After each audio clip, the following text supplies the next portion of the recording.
요즘에는 성경에 대한 전통적인 믿음을 뒤집으려는 책이 인기가 있습니다. 성경에서 있는 그대로 말하는 사실을 왜곡되거나 혹은 다른 주장을 하게 되면 관심을 받게 되고, 또 사람들이 그러한 주장에 대해서 귀를 기울이게 되죠. 가장 많은 의심은 역시 예수님의 부활에 대한 의심입니다.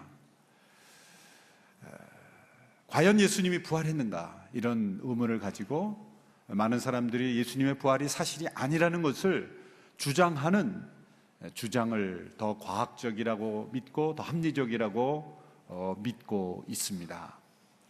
특별히 가장 많은 의심은 제자들이 이 부활을 만들었다라는 것이죠.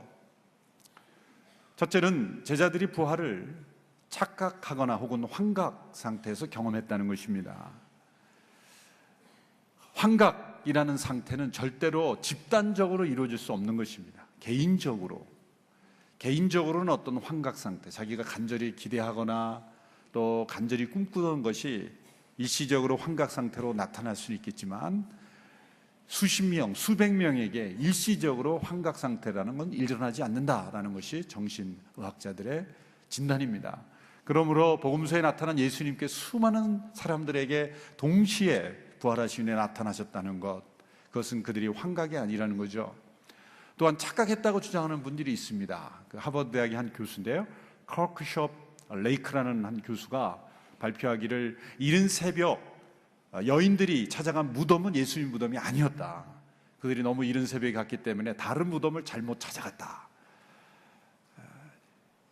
세계 최고의 지성이라고 하는 교수님이 주장하는 주장입니다. 사람들에게 많은 인기가 있었죠.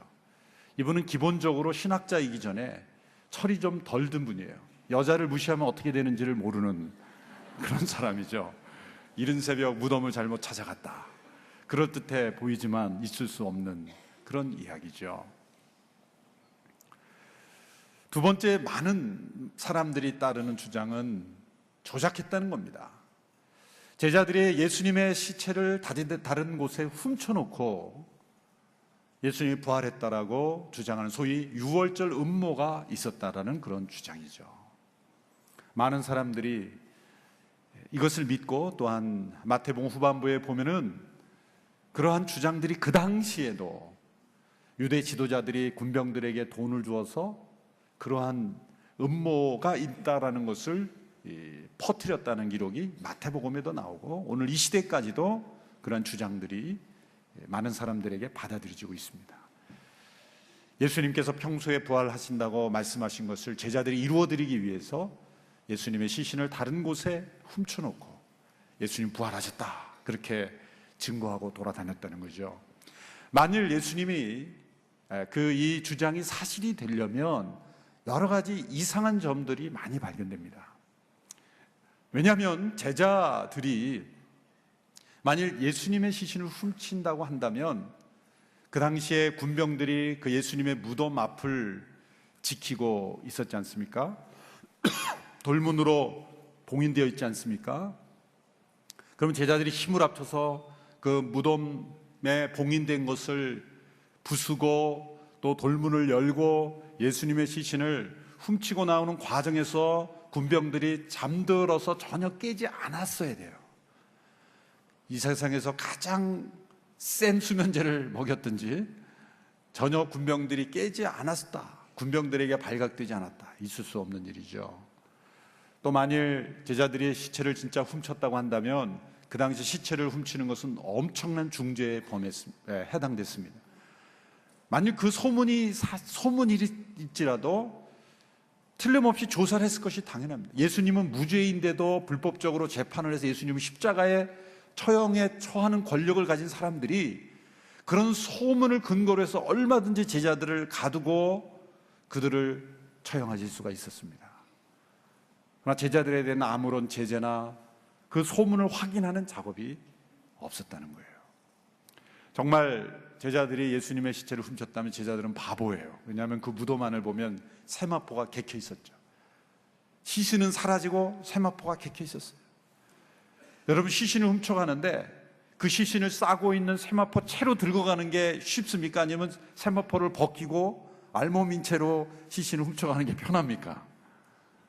훔쳐가는 사람들이 바보입니까? 왜 세마포는 벗겨두고 그 예수님의 몸만 훔쳐갑니까? 왜 흔적과 증거를 남기죠? 가장 중요한 것은 이 제자들의 심리적인 상태입니다. 그들은 이미 예수님이 유월절 시작되기 전날 잡혀가실 때부터 두려움에 사로잡혔죠. 다 도망갔습니다. 두려움에 사로잡혀 있었습니다. 두려워서 다 도망갔던 그들이 하루 만에 의기를 투합해서 베드로가 전화를 겁니다. 야고보에게 우리가 이래서는 안 되지 않느냐. 우리가 정신 차리자. 예수님 평소에 부활하신다 그랬는데 뭔가 이루어드려야지 않겠냐. 시체를 훔치자. 그래서 예수님 부활하신 것으로 우리가 만들자. 그래서 의기를 투합해서 그 다음날 모여서 새벽에 예수님의 시신을 훔쳐냈다라고 하는 것은 있을 수 없는 제자들의 심리적인 상태라고 볼 때는 일어날 수가 없는 일이죠. 사람이 진실을 위해서는 자신의 목숨을 버릴 수 있지만 거짓말을 지키기 위해서 자신의 생명을 바치는 사람은 없습니다. 그 유명한 그 미국의 닉슨 대통령 시절에 워터게이트 사건에 연루되었던 찰스 콜슨이라는 분이, 이 척 콜슨이 쓰는 자신의 자서전에 보면은 그런 고백을 합니다. 자신이 워터게이트 사건에 연루되었을 때 미국 최고의 엘리트 10명을 자신이 뽑아서 거짓말을 음모를 꾸몄다는 거예요. 우리가 이거 평생 죽기까지 이 거짓말을 가져가자. 그래서 10명과 입을 맞췄다는 거예요. 그런데 FBI 수사가 들어오자마자 2주 만에 자백하는 사람들이 나오기 시작했다는 거예요. 사형에 처해질 죄도 아닙니다. 그런데 압박이 들어오고 조사가 들어오고 회유가 들어오자 그 10명의 모의한 사람들이 하나 둘씩 진실을 말하기 시작했다는 거예요. 여기서 자신이 발견한 것은 무엇이냐면, 사람이 진실을 위해서는 생명을 내걸 수 있어도 자기가 만든 거짓말을 위해서 자신의 생명을 바칠 사람은 아무도 없다라는 것을 그가 고백하고 있는 거예요. 그러면서 그는 예수님의 부활의 증이 된 제자들의 마음을 기억하는 거예요. 이들이 만일 예수님의 시신을 훔쳐놓고 부활했다고 거짓말을 했다면 자신의 거짓말을 위해서 죽어간 수많은 사람들은 이해할 수 없는 사람들이다. 파스칼이라는 분이 이런 말을 했죠. 팡세를 쓴 나는 자기 목숨을 내놓는 증인들의 말은 기꺼이 믿는다. 그 팡세라는 책에 보면 한 부분에 이런 구절이 있습니다. 제가 한번 읽어드리겠습니다. 사도들이 부활을 사기로 꾸몄다는 가설은 전혀 엉터리이다. 예수님이 죽은 이후 12명의 제자들이 모여 그가 죽음에서 다시 살아났다고 퍼뜨리자고 거짓말을 모의하게 되는 과정을 끝까지 따라가며 상상해보라. 그들은 그 일로 인해서 모든 권력과 항쟁해야 할 것이다. 인간의 마음은 변덕과 변화와 뇌물에 약하다. 그들 중 한 사람이라도 이러한 유혹을 받거나 또는 투옥과 고문과 죽음의 가능성 앞에서 자기 자신을 배반했다면 그들은 완전히 파멸을 했을 것이다. 그 제자들이 다 음모를 꾸미고 한 사람도 배반하지 않고 그 거짓말을 위해서 모두가 다 순교하고 그 거짓말을 믿었던 사람들이 또 순교하고 순교해서 조작된 거짓말을 지키기 위해서 오늘도 수없이 많은 사람들이 선교사가 되어 때로는 순교하고 죽음을 당하는 것이라면 그런 일은 불가능하다는 거죠. 있을 수 없는 일. 거짓은 언제나 드러나게 되어 있고 그 기반이 취약하고 연약하고 거짓이기 때문에 거짓은 반드시 무너진다. 있을 수 없는 일이라는 거예요. 예수님의 제자들이 예수님의 부활을 조작하고 그것을 지키기 위해서 생명을 내걸었다라고 말하는 것 자체가 너무나 엉터리 같은 주장이다. 이러한 앞선 시대의 현인들이 고민하고 또 아무리 논리적으로 합리적으로 해석해 보려고 해도 어떠한 예수님의 부활을 부인하려는 그러한 증거를 들이대도 그것은 믿을 수 없다는 거예요. 오히려 믿을 수밖에 없는 증거가 더 분명하다는 거예요. 그렇다면 가장 중요한 증거는 성경 자체죠. 신약 성경 자체. 그래서 사람들은 기록 자체가 조작되었다, 신약 성경 자체가 왜곡되었다라고 주장하는 겁니다. 그러나 오늘 본문에서 우리는 이 부활의 기록들을 믿어야 하고 믿을 수밖에 없는 그런 증거들을 발견하죠. 첫째는 복음서 모두가 오늘 본문을 포함해서 부활의 첫 증인들을 여인들로 기록하고 있다는 겁니다. 그게 뭐가 중요할까요? 오늘 누가복음 24장 1절에 보면 여인들이 향품을 가지고 무덤으로 가는 증거가 나옵니다. 그 주의 첫날 이른 새벽에 여인들은 준비한 향품을 가지고 무덤으로 갔습니다. 자, 여인들이 향품을 가지고 무덤으로 간 이유는 예수님의 시신이 처리되지 않고 또 깨끗하게 씻겨지지 않고 무덤으로 들어갔기 때문에. 원래 십자가 처형을 당한 죄수의 몸은 버려지는 겁니다. 새들의 먹이가 되고 기드론 골짜기에서 쓰레기처럼 불태워지는 겁니다. 무덤이 없습니다. 십자가 처형을 당한 사람. 그런데 아리마대 요셉이라는 부자 바리새인이 자신의 무덤에 예수님을 안치하고 싶어서 빌라도에게 압력을 가해서 예수님의 시신을 빼내오죠. 그래서 갑자기 향품이 필요했지만 향품 필요 없이 무덤에 안치만 됐던 겁니다. 그것을 지켜가 보면서, 그것을 따라가서 지켜본 여인들이 안쓰러워서 예수님의 시신에 향품을 발라드리기 위해서 간 겁니다. 그래서 그들은 부활의 첫 증인이 되었어요. 무덤이 비고 예수님의 시신이 사라졌다는 첫 증인이 되었습니다. 그런데 중요한 것은 뭐냐면 이 첫 증인들이 여인이었다라는 것을 그 시대에 이 사복음서를 기록한 제자들이 쓸 때에 그 시대에 사람이 만일 이 문서를 조작해서 이것을 꾸며낸 이야기라면 절대 여인들이 첫 번째 증인으로 나오지 않습니다. 왜냐하면 그 당시에 여성들을 바라보는 시각은 여인의 증거는 법정에서 효력이 없었어요. 여인의 증거는 법정에서 채택되지 못했습니다. 여성 비하의 시대였어요. 여성의 인권은 찾아볼 수 없었어요. 여성의 말들은 믿지 않았습니다.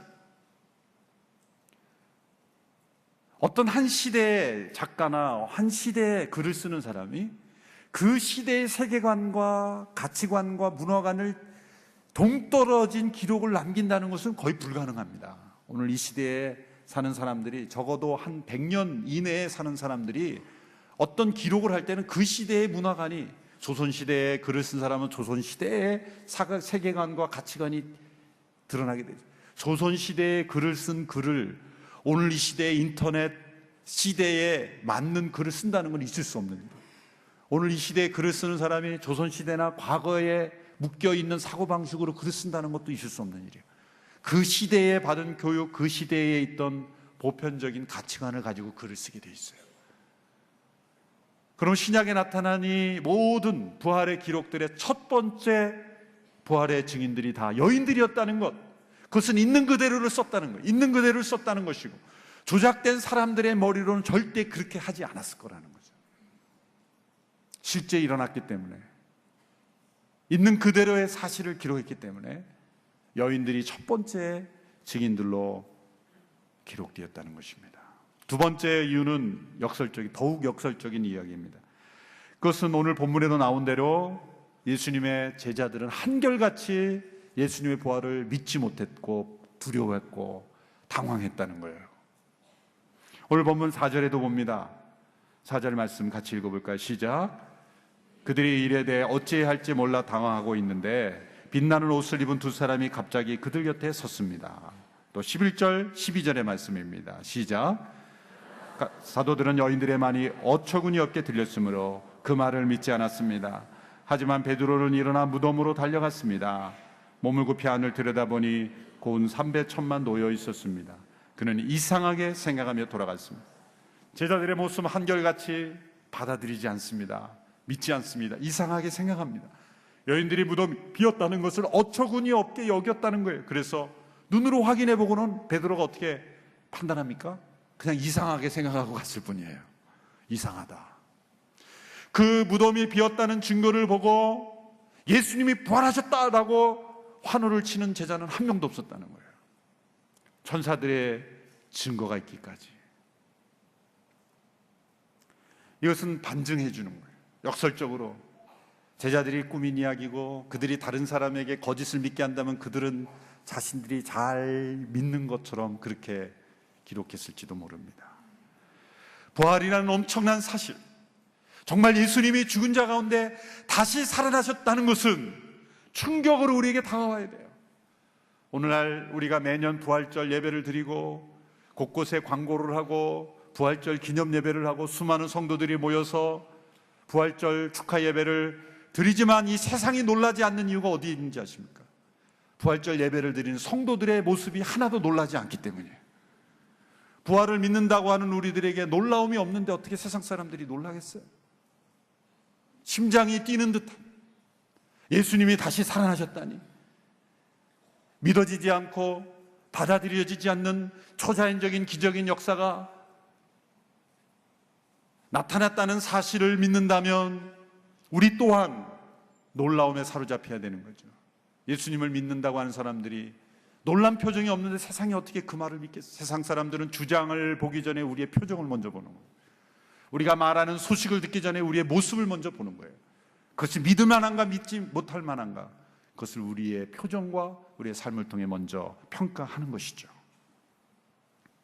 세 번째 가장 중요한 증거는 예수님께서 누우셨던 무덤이 비었기 때문입니다. 2절의 말씀을 다시 한번 읽어보십시오. 2절 시작. 그런데 무덤 입구를 막은 돌덩이가 굴려져 있는 것을 발견했습니다. 그래서 그들이 안으로 들어가 보니 주 예수의 시신이 없었습니다. 이 여인들의 고민은 우리가 가긴 가지만, 예수님의 몸에 향품을 바르기 위해서 가지만 누가 그 돌문을 열어줄 것인가? 장정 10명이 붙어도 거의 1톤 무게가 되는 그 돌문, 이 돌문이 닫힐 때 이 고고학적인 사진들을 보면 비스듬하게 이렇게 돌문이 돼 있어요. 그러니까 닫을 때는 쉬워요. 내리막길이니까. 그래서 돌문이 내려가면서 닫히지만 열 때는 이건 몇 배의 힘이 필요한 거예요. 왜? 오르막길로 돼 있기 때문에. 그렇게 닫기는 쉽고 열기는 어려운, 장정 수십 명이 달려들어도 열 수 있을까 없을까 하는 그러한 돌문을 누가 열어줄 것인가? 그러나 그들은 무작정 간 거예요. 마치 서울에 있는 딸을 보려고 서울에 저 시골에 계신 어머니가 상경했는데 주소도 모르고 전화번호도 모르고 서울 가서 딸 만나려고 오려는 거랑 똑같은 거예요. 무작정 간 겁니다. 근데 놀라운 것은 무덤 문이 열려 있었어요. 그것은 예수님이 부활하시고 나오시려고 열린 게 아니라 여인들이 그 무덤 안을 보고 비었다는 것을 알려주시기 위해서 천사들이 열어준 거죠.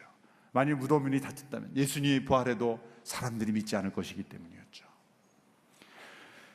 여러분, 모든 가능성을 다 생각해 보아도 예수님의 부활은 사실입니다.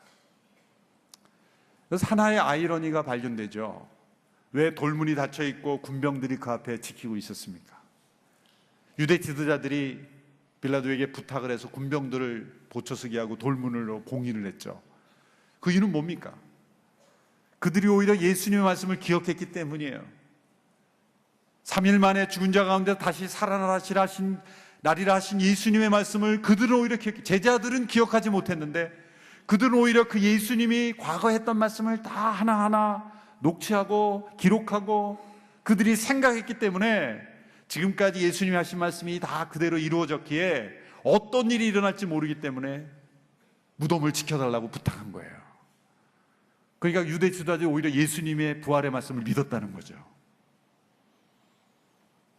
그러나 돌문이 열리고 예수님은 세마포 옷을 개켜놓으시고 사라지셨습니다.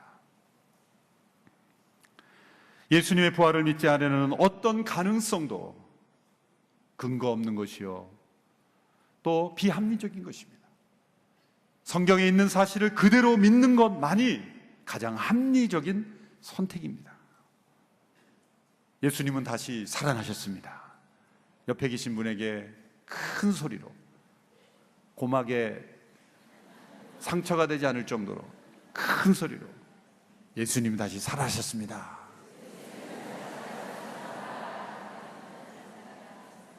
어떤 분 표정을 보니까 처음 듣는 것처럼, 그래요? 어떤 의미에 우리는 처음 듣는 것처럼 들어야 돼요. 예수님이 다시 살아나셨다고요? 저희 둘째 딸아이가 하와이에서 CDTS를 할 때, 아주 어렸을 때죠.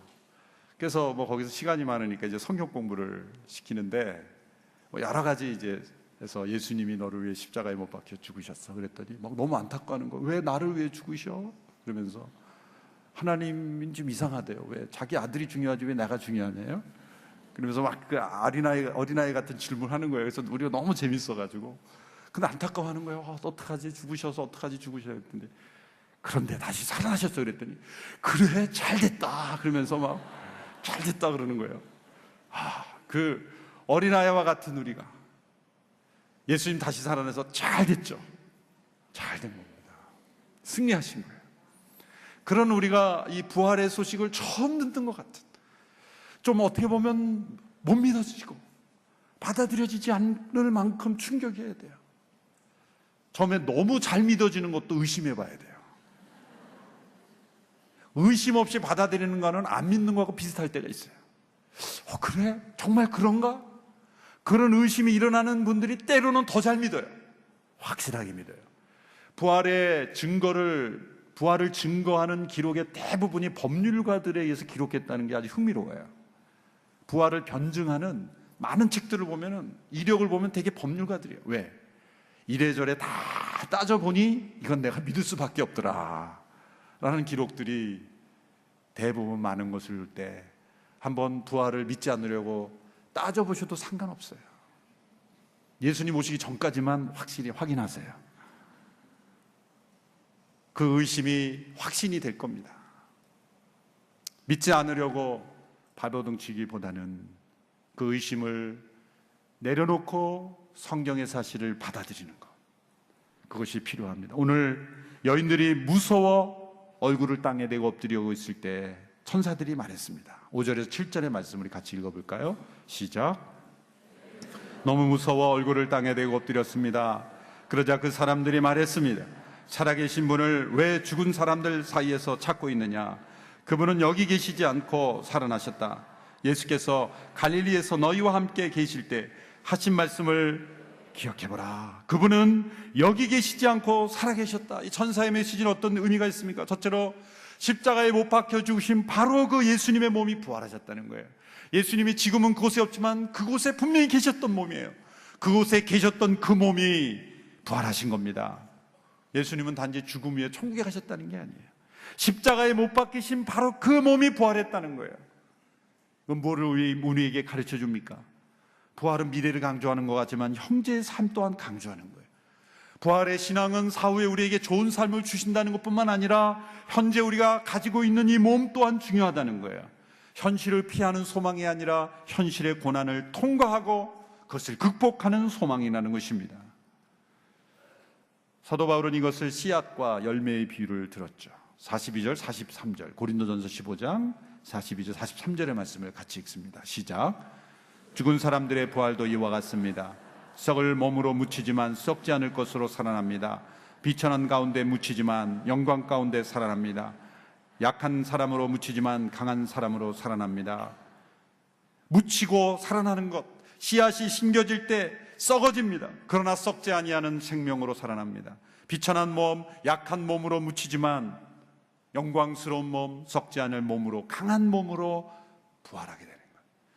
우리는 우리의 몸이 사라지고 새로운 몸이 임하는, 우리의 몸을 통하여 새로운 몸으로 변화되는 거예요. 씨앗과 식물은 전혀 다른 것이죠. 식물을 보면 그 씨앗이 어디에 있는지 알 수가 없어요. 그러나 식물은 씨앗을 통하여 이루어지는 거예요. 그 연속성이 있는 거예요. 그러나 불연속성이 있는 거예요. 우리는 현재의 몸을 통하여 부활의 몸을 입게 될 것입니다. 그러므로 현재를 사랑하라는 거예요.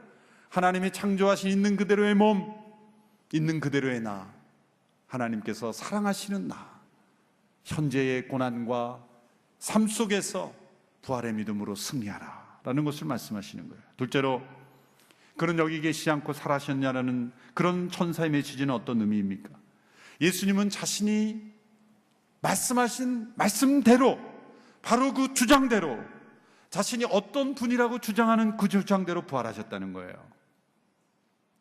마태복음 16장 7절의 말씀을 우리 같이 읽습니다. 시작. 마가복음 16장 7절. 자, 이제 가서 그분의 제자들과 베드로에게 전하라. 예수께서 너희보다 앞서 갈릴리로 가실 것이며 그분의 말씀대로 거기서 너희가 예수를 보게 될 것이다. 마태복음 28장 6절에도 말씀입니다.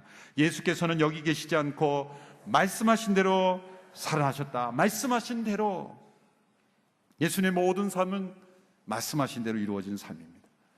여러분, 인류의 어떤 지도자, 어떤 종교 지도자도 자신의 죽음 이후에 일어날 일을 예언한 사람은 한 사람도 없었습니다. 예수님 외에. 자신의 살아있을 때의 미래에 대해서 예언하고 그대로 이루는 것도 사실 거의 불가능하죠. 그러나 자신이 할 수 있는 일이라고 생각하고 말하고 그걸 지키는 것은 가능하겠죠. 그러나 할 수 있는 일이라고 생각했던 일도 뜻하지 않은 일로 인해서 자기가 말한 대로 지켜지지 않는 것도 얼마나 많습니까? 그런데 예수님은 자신의 죽음 이후에 일어날 일을 예언한다는 것은 그분이 살아계신 하나님이 아니시라면 불가능한 일입니다.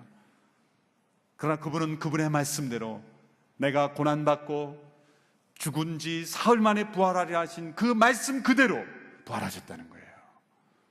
예수님은 어떤 종교 지도자가 아닙니다. 훌륭한 위인이 아닙니다. 그분은 살아계신 하나님이십니다. 만물을 실판하실 분입니다. 예수님 말씀하신 대로 부활이 이루어졌다면 예수님 미래에 말씀하신 모든 것도 그대로 이루어질 것입니다. 마지막으로 세 번째로, 그가 여기 계시지 않고 살아나셨다는 말씀은 예수님이 무덤이 비었다는 것을 이제는 다른 모든 사람들에게도 그들이 알리게 되었다는 거예요. 오늘 본문 9절의 말씀을 보십시오. 여인들의 행동입니다. 시작. 여인들은 무덤에서 돌아와 11 제자들과 다른 모든 사람들이 이 사실을 모두 알렸습니다. 그들이 알리게 된 것은 예수님의 말씀을 기억했기 때문이에요.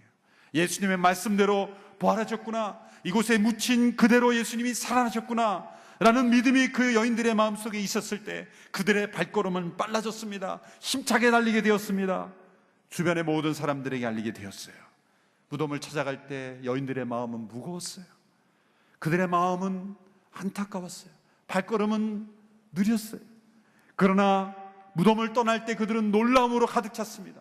기쁨으로 가득 찼습니다. 그리고 놀람과 기쁨으로 그들은 충만한 가운데 수많은 사람들에게 예수님의 부활을 알리게 되었어요. 찰스 스펄전 목사님은 말씀하기를, 우리 성도들이 근심과 염려 속에 의기소침 가운데 우울할 때, 삶의 변화가 없을 때 예수님이 누우셨던 빈 무덤에 찾아가라고 말합니다. 그리고 이렇게 말하라고 말합니다. 그는 여기 무덤에 계시지 않고 살아나셨다. 그때 우리에게 희망이 오게 되고 그리고 소망을 가져다 주게 됩니다. 이 세상의 무덤을 지날 때는 우리는 조심스럽게 걷죠. 장례식의 걸음은 무겁고 힘이 없습니다. 그러나 예수님의 무덤만큼은 우리에게 새 힘을 주고 빨리 달리게 하는 능력 있는 무덤인 것입니다. 그 무덤은 우리에게 생명의 문이 되기 때문입니다. 우리의 믿음은 위대한 역사적 사실에 근거한 것입니다. 꾸며진 이야기가 아니라, 신화가 아니라, 제자들이 조작한 것이 아니라 과거에 있었던 그런 어떤 꾸며진 그런 가설이 아니라 분명한 사실, 팩트에 근거한 것입니다. 우리의 믿음이 만일 부활에 근거하지 않는다면 우리의 믿음은 헛것이라고 그랬어요. 우리의 소망은 다 아무 의미가 없다고 그랬습니다. 그럼 우리의 믿음의 능력을 잃어버리는 까닭은 이 부활의 기쁜 소식을 잃어버렸기 때문이에요. 예수님의 무덤이 비었다는 것을 잃어버렸기 때문이에요. 무덤을 두려워하는 까닭은 예수님의 무덤이 비었다는 것, 그가 거기 계시지 않고 살아나셨다는 것을 잊어버렸기 때문에, 우리의 무덤도 그렇게 빌 수 있다는 것을 잃어버렸기 때문에 우리의 삶이 무기력하게 된 것입니다. 죽음의 권세를 깨뜨리시고 무덤에서 일어나 부활하신 주님의 승리가 우리 매일매일의 삶 속에 승리로 역사되기를 주님의 이름으로 축원합니다. 기도하겠습니다. 그는 여기 계시지 않고 다시 살아나셨다라고 하시는 이 전사의 기쁜 소식이 우리의 매일의 삶을 움직이는 소식이 되게 하여 주옵소서. 삶의 낙심과 근심과 죽음에 대한 두려움과 질병과 고난과 말할 수 없는 상처 가운데 있을 때 예수님의 무덤이 비었고 그 무덤은 우리에게 생명의 문이 되었다는 것을 기억하며 다시금 살아있는 소망으로 승리하게 하여 주옵소서. 예수님의 이름으로 기도합나이다. 아멘.